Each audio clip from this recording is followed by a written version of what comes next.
మీరు వాలీబాల్ ఆడండి. Plastic bags మనం అవాయిడ్ చేసి క్లాత్ బ్యాగ్స్ ఎంకరేజ్ చేయాలంటే ఏం చేయాలి? ఐ మీన్ షాపుల్లో పెడతాం, మీరు కూడా క్లాత్ బ్యాగ్ కొనే ఒకటి మీ ఇంటి దగ్గర నుంచి క్లాత్ బ్యాగ్ అయినా చేయండి, లేదంటే మేము అమ్మేవన్నా క్లాత్ బ్యాగ్ కొనండి. ప్లాస్టిక్ వాడకుండా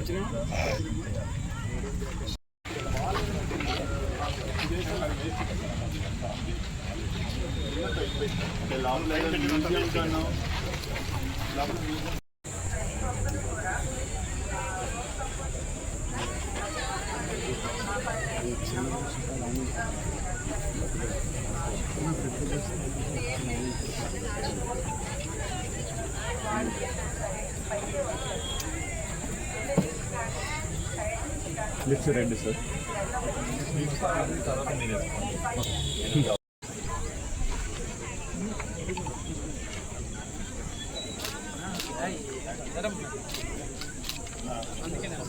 ఆఫీసర్గా ఛార్జ్ తీసుకున్న తర్వాత మన హిందూపూర్ మున్సిపాలిటీ చుట్టూ చూస్తే రివర్ ఫ్రంట్ మున్సిపాలిటీ కింద మనల్ని డెవలప్ చేసుకోవడానికి అవకాశం ఎక్కువ ఉంది. మన హిందూపూర్ దగ్గర ఉన్న బ్యూటీ ఏంటంటే 4-5 పెద్ద పెద్ద చెరువులు ఉన్నాయి మన చుట్టూ మున్సిపాలిటీ సరౌండింగ్స్లో.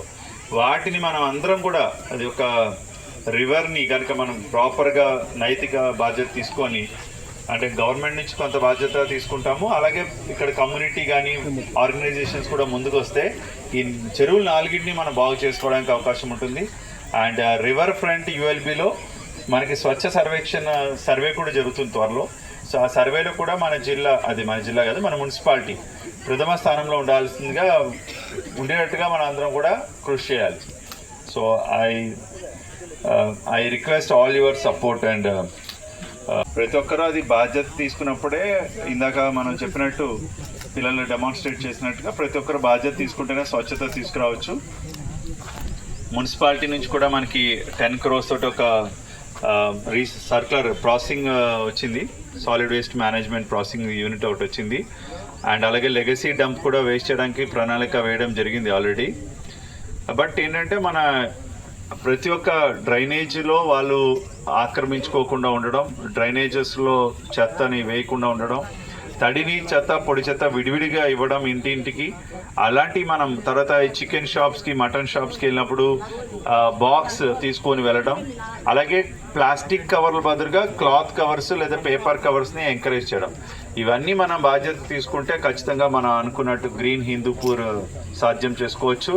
అదేవిధంగా రాబోయే రోజుల్లో ఇంకా చాలా ఎక్కువ కార్యక్రమాలు చేపట్టడం జరుగుతుంది, కానీ ప్రజల భాగస్వామ్యాన్ని కోరుకుంటున్నాం. సో అందరికీ నమస్కారం. జై హింద్.